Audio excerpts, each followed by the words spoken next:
sa likod sila magnanakaw. Oo. Kaya maganda doon yung hidden camera, hindi nila makikita. Sa pulo sila ron. Tapos yung merong ilaw. Bagay, madali lang sa inyo at malapit lang sa kuwan eh. Sa daan eh. Opo, likod lang na simbahan yung sa inyo eh. Kaya lang problema kayo sa kuryente. Oh, yun. Madali ninyo mabantayan nyo. Hindi kumpara kasi dito na talagang pag namitas yung kabila, magkatabing kalamansi, ang mangyayari, sobra. Ay, sobra na pala ika tayo. Di na ika atin itong pinipitas. O, ganun nangyayari. Kasi di na alam, minsan di alam yung kung hangganan noong mamamitas eh. Eh may ari, alam. Eh, yung mga mamamitas. Kaya kadalasan, sumusobra sila na pumipitas. Ganun yung nangyayari. Iba naman talaga sinasadya na talaga nakauwi. Ay, sa akin dito, madalas yung gano'n, meron akong kaibigan lagi dyan eh. Mas nauuna pa siya lagi eh. Pagka malalaki na, hindi ko na makita. O siya na yun, malilate na ito.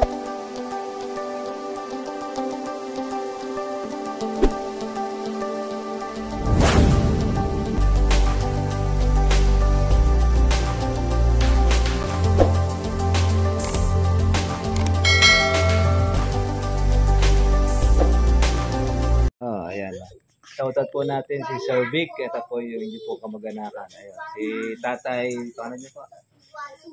Tatay Boy. Tatay Boy. Ayun, si Joan. Ayun. Si Christian. Ayun. Ito, napunta na po siya para po siya umalam po noong paano pag-aalaga po natin ng kalamansi at kung paano yung pagtatanim.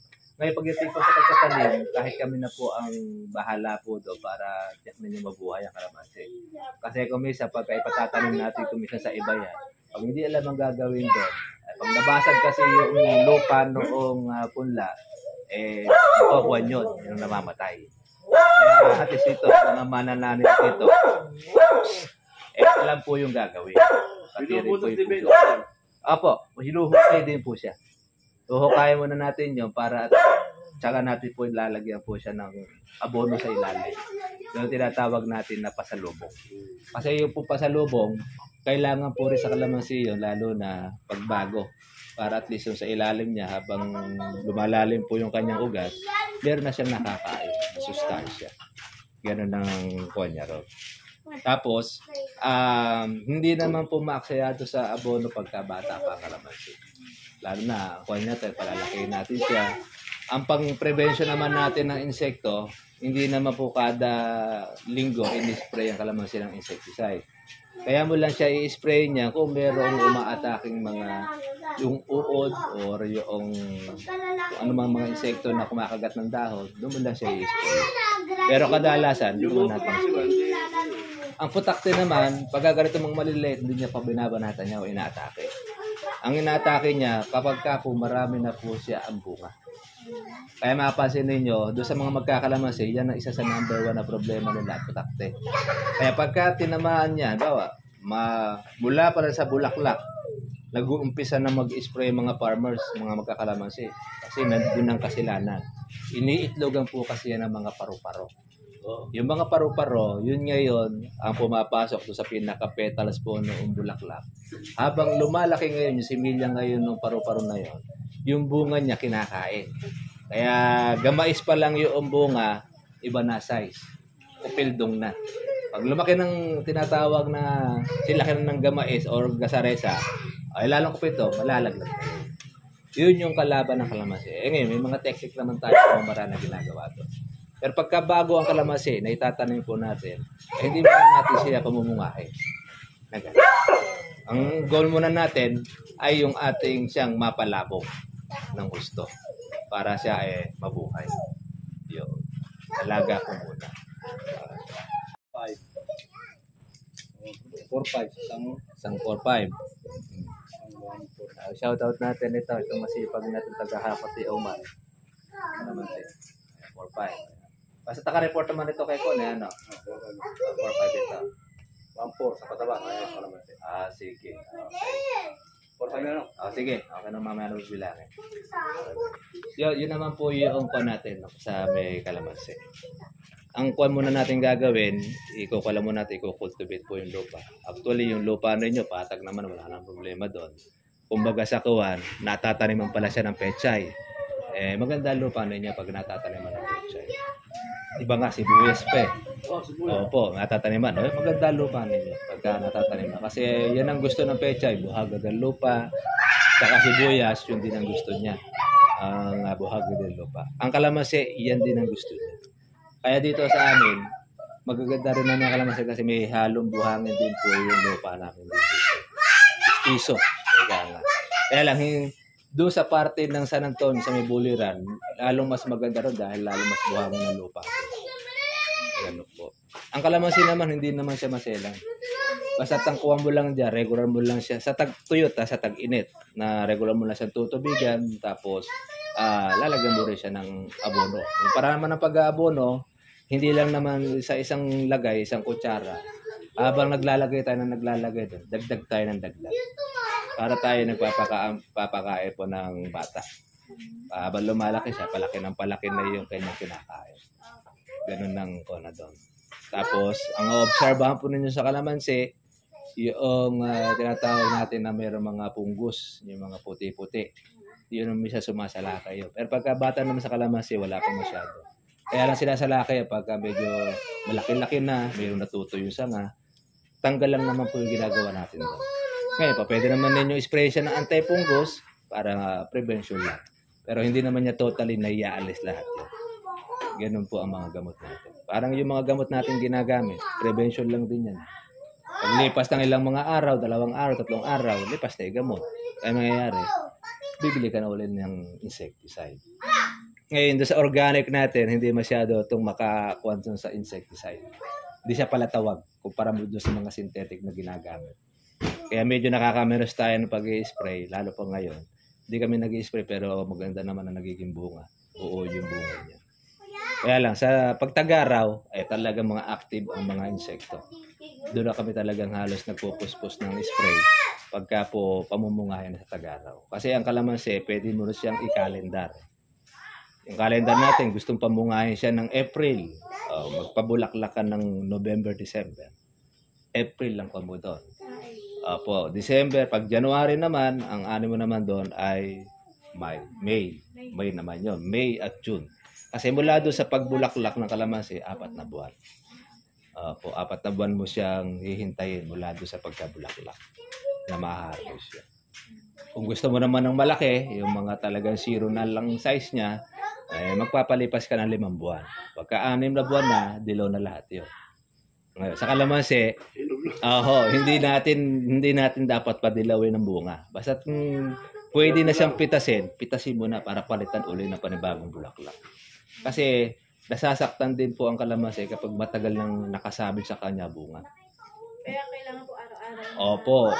Sa kuha naman sa harvest, every 2 months. Every month. Twice a month. Madali lang. Dito sa amin, di po uso gunting. Hindi rin po uso rito yung kuko. Yung stainless. Kamay lang. Nakita niyo po doon sa vlog ko. Babaliin niyo lang po yung pinakatampok niyo. Nakahihilahin niyo. Mas mabilis yun. 2 kamay pumipitas. Yan. Tapos hindi pa madahon ng kalamansi. Kaya dito, gustong-gusto ng mga bayar ang kalamansi dito kasi malinis ang balat. Malinis at walang dahon. Pag sa palengke, lalo na sa parte ng Cabanatuan sa Sangitan, ay madadahon ng kalamansi ito. Kasi mga gunting tsaka yung kuko ginagamit. Pagka ganitong tagulan at marami siyang tawag rito, yung basa, malimit po sira ang kalamansi. Maamoy yun. Dahil doon sa dahon. Ang dahon kasi matagal matuyo yan. Pag walang dahon, madali matuyo ang kalamansi. Kaya kahit mga bayar, marunong rin silang tumingin kung yung kalamansi mo galing Cabanatuan o galing dito. Sa itsura pa lang, alam na nila. Ay, galing ka dito sa Kabyoyan. O, galing ka sa Sangitan, dito sa Sangitan. Kasi sa Sangitan, hanggang sa kalit-liitan kasama sa loob. Yung tinatawag na bonga. Pero hindi naman lahat. Dahil kasi marami lang nagpupunta at dadala ng gulay dito. Kaya pag na-tsempo mo ng bomba, yung nando sa loob, ay lugi ka, ikaw na kumukuha ng kalamansi. Kasi hanggang kabubut-bubutan nandun na-tsempohan mo yung nagbenta ng kalamansi, naglilinis na kasalukuyan sa kalamansian niya. Kasi sa kalamansian, pag ganitong panahon, September, gagawin na may-ari, pipitasin nila lahat ng pipitasin kahit maliit pinipitas. Opo, ang goal kasi nila diyan para palitan uli na panibagong bulaklak. Yun yung pan-December nila. Na-tsempohan mo, yun ang nakuha mo. O, yari ka. Opo, mura nga ibinenta sa iyo, kaya lang wala ka nang maitinda dahil wala nang katas yung maitinda mo. Sira pa yung marami. Kaya sa mga buyer din, marunong din silang tumingin ng kalamansi. Dito naman sa amin, wala silang masasabi na maliit. Talagang kung ano yung nandoon sa pinakabungad, sa labas, hanggang sa loob, puro ganun ang klase ng kalamansi. Hindi siya yun ang bubungbong sa gitna. Ako, lalo na pag mahal lang kalamansi na 2,000. Matsempo mo na puro bubot ang nasa loob mo. Lugi. Ang tindera. Opo. Kasi minsan talagang andaya, hindi nawawala yan. Mapaleke kahit saan. Ganun din. Dito naman sa amin, bibihira naman yung nangyayari gano'n. Ang marami lang dito sa amin, kawatan. Grupo-grupo. Opo, talagang kasi dito sa amin, kung malaya kasi rito, walang mga bakod-bakod, balayan sumusot yung mga kawatan. Di kasi uso rito sa amin po yung mga bakod-bakod. Opo. Yung mga tulisan. Opo. Doon po ba sa inyo? Kamusta ako? Ganun din po. May tulisan. Ganun din po nangyari sa pinsan ko. Kailangan doon, meron kayong bantay doon na kuha na permis, naka-stay. Naka-stay po dun sa... Opo, sa kubo. Kaya magpatayo kayo ng kubo doon sa kalamansiya. Kasi ngayon, hindi pa nanakawin ngayon yun. Dahil maliliit pa eh. Pagka mag-uispisa na kayo na mag-harvest doon, dapat pabantayan ninyo. Opo. Kamahal na, kaya isang 2,000, 1,000 na ito. Opo. Lako, lalamayin yun, ha? Siyempre, yung taga-bantay naman, siya naman magmamalasakit na doon. Opo. Pwede naman ninyong taniman din po ng mga CCTV yun. Kasi alam nila, pag may CCTV, tsaka di nila gagalawin, mayayari sila. Kaya lang kumisan, mautak din yung mga tulisan. Kung nasan yung CCTV, nasa likod sila magnanakaw. Oo. Ay maganda doon, yung hidden camera, hindi nila makikita. Sa pulo sila ron. Tapos yung merong ilaw. Bagay, madali lang sa inyo at malapit lang sa kuwan eh.